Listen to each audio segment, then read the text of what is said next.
Hello बच्चों, एक बार पुनः आप सभी का मेरे चैनल हिंदी तरंग में बहुत बहुत स्वागत है। तो आज हम प्रथम कविता जो वह चिड़िया जो के प्रश्न अभ्यास करेंगे।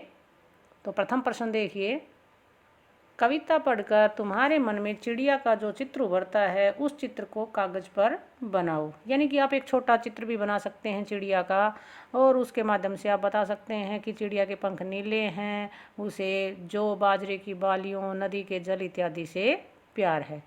अगला क्वेश्चन है, तुम्हें कविता का कोई और शीर्षक देना हो तो क्या शीर्षक देना चाहोगे?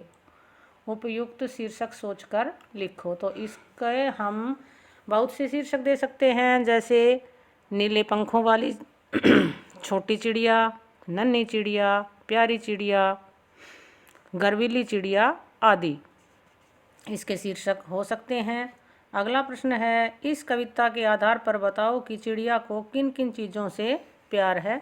तो इस कविता के आधार पर हम कह सकते हैं कि चिड़िया को जो बाजरे की बालियों, जंगल और नदी के जल से बहुत प्यार है। अगला प्रश्न है आपका, आशय स्पष्ट कीजिए। कै में है, रस उड़ेलकर गा लेती है। प्रस्तुत पंक्ति का आशय यह है कि चिड़िया जंगल में मधुर स्वर में गाती है। जंगल के पशु पक्षी व लोग उसकी मधुर आवाज़ को सुनकर आनंदित हो जाते हैं। ऐसा प्रतीत होता है कि वह रस घोलकर अपने गीत गा रही है।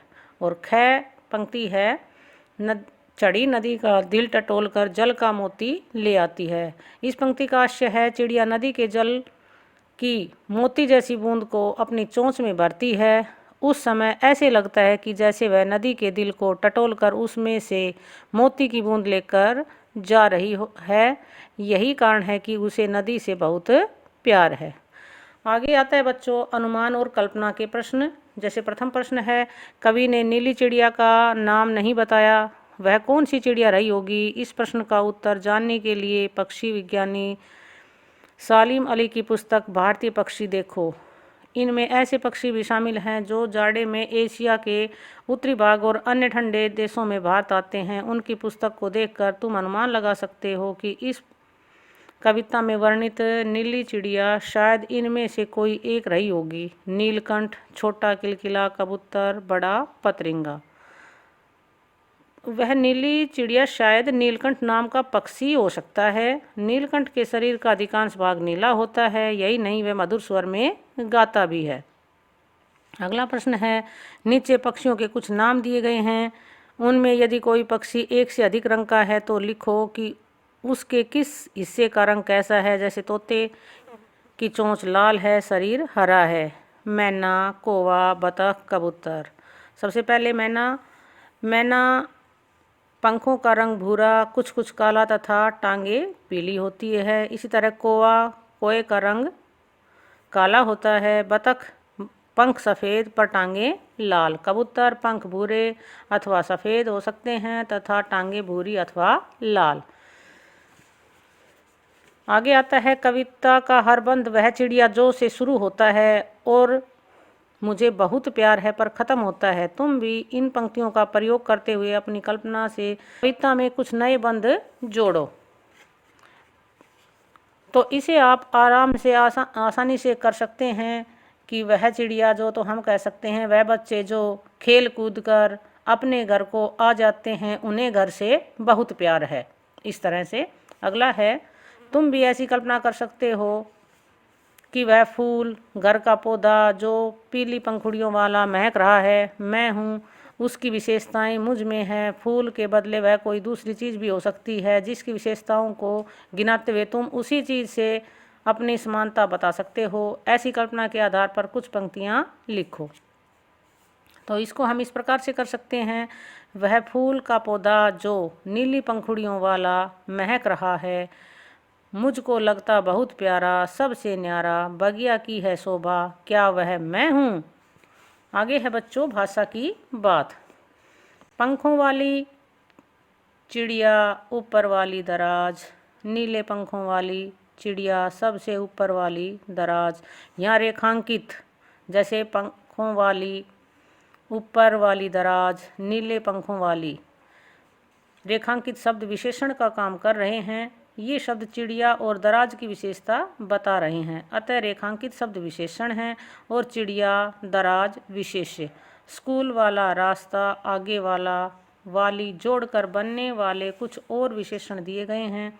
ऊपर दिए गए उदाहरणों की तरफ इनके आगे एक एक विशेषण और जोड़ो।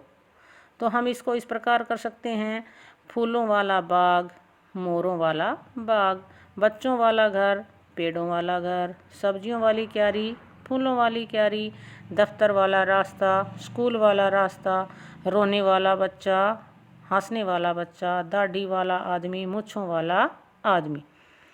आगे है बच्चों, वह चिड़िया खालिस्तान जुंडी के दाने रुचि से खा लेती है।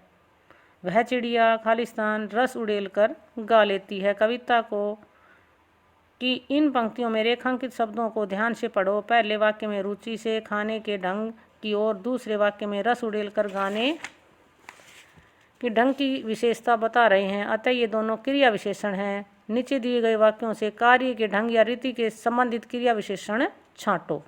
जैसे सोनाली जल्दी जल्दी मुंह में लड्डू ठूंसने लगी, गेंद लुढ़कती हुई झाड़ियों में चली गई, भूकंप के बाद जनजीवन धीरे धीरे सामान्य होने लगा, कोई सफ़ेद सी चीज़ धप्प से आंगन में गिरी, टॉमी फुर्ती से चोर पर झपटा, तेंजीदर सहम कर कोने में बैठ गया, आज अचानक ठंड बढ़ गई।